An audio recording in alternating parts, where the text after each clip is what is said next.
Mimpi buruk itu. Mas, terima kasih, tapi uang yang dikasih kebanyakan.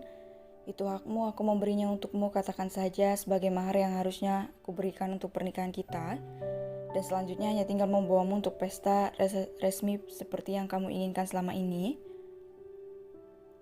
Mata Aida berbinar, rona bahagia menyelimuti hatinya. Meski itu baru sebatas janji, tapi ia percaya jika suaminya itu akan menepati semuanya, cepat ataupun lambat. Obrolan pun terpaksa harus berakhir lagi, tapi tak apa, Aida sudah terbiasa dengan semua keadaan itu. Ia tak sedih lagi, hanya semangat kembali untuk menyambut esok yang lebih baik dari ini. Cie senangnya habis dapat teleponan dari Ayang, goda Mei. Senang Mei, apalagi? Cuma itu bisanya? Iya, Demi juga ikut senang kalau gitu, yuk makan, ajaknya. Tadi Mei ketemu istrinya Amrul, terus dia nanya tanya pernikahannya gimana, suaminya kemana, kepo gitu. Mei jawab apa? Ya sesuai kenyataan Mas Tono ke kota buat berobat itu aja. Iya makasih Mei, ucap Aida.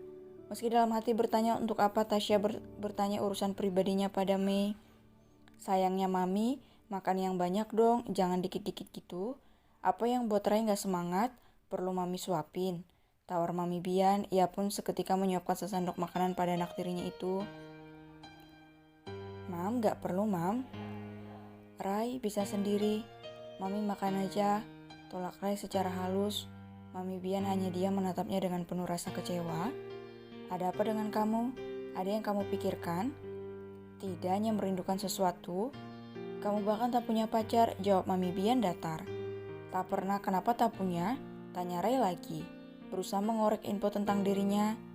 Ya, semua yang mendekati kamu hanya mengincar uang, kemewahan dan semua kenikmatan. Mereka tak ada yang tulus. Ah, begitu rupanya, terima kasih Mam. Jawab Rai, jawaban itu berbanding terbalik dengan semua yang dikatakan Sam, bahwa Mami Bianlah yang selalu menghalangi kisah cintanya. Bahkan seorang wanita tulus pun pergi hanya karena gertakan Mami Bian kala itu. Entah Rai tak ingat sama sekali. Satu hal yang perlu kami ingat, jika Mami adalah orang yang paling menyayangimu, tak ada yang setulus Mami. Iya Mam, Ryan hanya bisa mengangguk saat ini. Karena itulah instruksi dan Sam untuknya. Apalagi Sam tengah berada di luar sekarang untuk mewakili Rai rapat. Makan malam selesai, Ryan pamit untuk istirahat di kamar. Ia pun akan meminum obat yang diberikan dokter padanya. Sam berpesan jika Mami Bian tak perlu tahu pasal obat-obatan itu. Entah apa, Sam tapi akan memang hanya bisa menurutimu saat ini. Hari semakin malam, Ryan tidur sendirian dengan lampu yang ia matikan. Bayangan itu kembali datang dalam mimpinya, dikejar oleh beberapa orang dalam sebuah hutan yang gelap. Hanya remang senter yang mereka bawa yang tampak di matanya. Seketika kepalanya sakit, dadanya begitu sesak.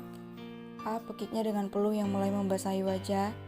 Ia meraih gelas yang ada di sebelahnya, tapi gelas itu justru jatuh di lantai. Agaknya Mami Bian mendengar hal itu, ia pun masuk dan menolong Ryan yang tengah lemas di sana. Astaga sayang, kamu kenapa? Sesak Mam, panggil Sam. Raya mohon, napasnya terputus-putus. Belum sempat dipanggil, Sam pun datang setelah mendengar kegaduhan itu. Rai, kau kenapa? Tanyanya cemas. Mami Bian pun bangkit lalu pergi mengambilkan air untuknya yang tengah lemah. Rai, kau kenapa?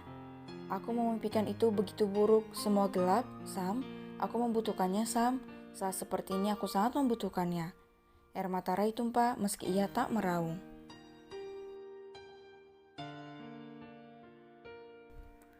Petunjuk itu berjalan mundur. Sayang, minumlah agar kau tenang. Apa perlu Mami temani kamu malam ini? Tawar Mami Bianca yang masih larut dalam kecemasannya. No, Rai bisa sendiri malam ini. Biar Sam di sini. Tolak Ryan. Mami kembali saja ke kamar. Mami Bian hanya bisa mengangguk pasrah. Ia meninggalkan Ryan dan Sam berdua di kamarnya. Aku harus bagaimana? Aku tahu kau menginginkan dia, tapi di saat ini jangan dulu. Kau harus tenang dalam semua keadaan. Jika ada dia justru akan membuatmu terancam. Sam merasa bersalah, ia hanya ingin Rai fokus pada kesembuhannya, tapi nyatanya memang ia tak bisa jauh dari Aida. Ia merasa salah langkah kali ini. Aku masih sering mendapat mimpi buruk, kejadian seperti berjalan mundur dari yang seharusnya terjadi, ucap Ryan. Dan biasanya Aida lah yang selalu dapat menenangkan hatinya. Besok kita periksa lagi, aku akan menemanimu malam ini, ucap Sam. Ia membawa Rai tidur lalu membersihkan pecahan gelas itu. Mei duluan ya, Mei ada pertemuan pagi ini. Iya Mei, aku bareng Mang Usman aja, balas Aida yang masih berada di kamar mandi. Mei pun pergi, tak lupa menutup pintunya. Aida keluar setelahnya dan langsung mengganti pakaiannya. Meski uangnya banyak, ia tak ingin hanya di rumah. Ia ingin tetap di warung agar selalu dapat ingat akan neneknya. Malas sarapan, bawa bekal aja deh, ucapnya. Ia keluar kembali dan menyiapkan makanannya. Kembali terkenang Tono ketika ia membawakan bekal di tempat kerjanya kala itu. Kalau Aida tahu mas, Aida akan sering bawain bekal, sesalnya. Semua telah siap, ia pun pergi setelah mencari Mang Usman di pangkalannya, naik angkot sendiri dan membuka warungnya sendiri. Tante Rum mendadak datang dan mengagetkannya. Astagfirullah tante, gak usah ngagetin bisa nggak? Masih pagi jangan buat orang emosi, serga Aida. Kamu ikut tante sekarang. Tante Rum langsung menggandeng tangan Aida dan menyeretnya pergi dari warungnya. Hei, ada apa ini? Ada mau apa lagi? Tante panggil Aida. Tante butuh kamu, cuma kamu yang bisa tolong tante. Jangan paksa Aida, lepasin, tolaknya. Berkali-kali berusaha melepas cengkeraman wanita gemuk itu. Aida sudah terlepas, ia berlari sekuat tenaga menghindar Tante Rum. Tapi wanita itu terus mengejarnya, ia seolah tak ingin melepaskan Aida sedikit pun. Mas, Mei tolong. Batinnya bingung akan pergi kemana kali ini. Ia meraih HP tapi fokusnya hilang setelah itu. Ia pun terjatuh dan Tante Rum akhirnya dapat menangkapnya. Tapi ada Amrul kali ini. Amrul dengan kasar meraih HP Aida dan melemparnya ke pantai. Hei HP-ku. Aida sayang, nanti akan Amrul belikan HP yang lebih bagus dari itu, tapi syaratnya kita menikah dulu. Tawanya menyeringai. Gila kamu Rul, aku sudah menikah gak bisa begini, lepasin. Berontak Aida sekuat tenaga. Amrul justru menarik rambut dan mendongakkan kepala Aida agar dapat menghadap wajahnya dengan intens. Kalian nikah siri gak pernah ketemuan lagi, tandanya cerai. Udahlah, jangan berharap terlalu banyak, kamu itu buat Amrul bukan buat yang lain. Bangganya. Tante Rum mengikat lengan Aida lalu Amrul membawanya ke rumah yang juragan belikan untuk anak semata wayangnya itu. Aida dikurung di sebuah kamar dengan bibir yang dilakban. Mas tolongin Aida. Aida mau dipaksa nikah sama Amrul.